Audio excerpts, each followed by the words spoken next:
Hi everyone! In this video, I'll show you how to blur the background in Photoshop. To start, duplicate your image layer by pressing Ctrl+J. This way, you'll work on the duplicate while keeping the original intact.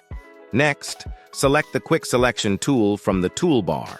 Click on Select Subject at the top, and Photoshop will automatically select the main subject of your photo. It may not do the job perfectly, but you can make further adjustments to it. Add more to the selection by clicking on the areas you don't want to blur out.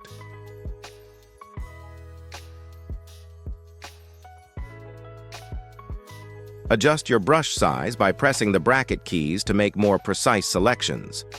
Remove parts of the selection by holding down the Alt key while clicking on the areas you want to blur out.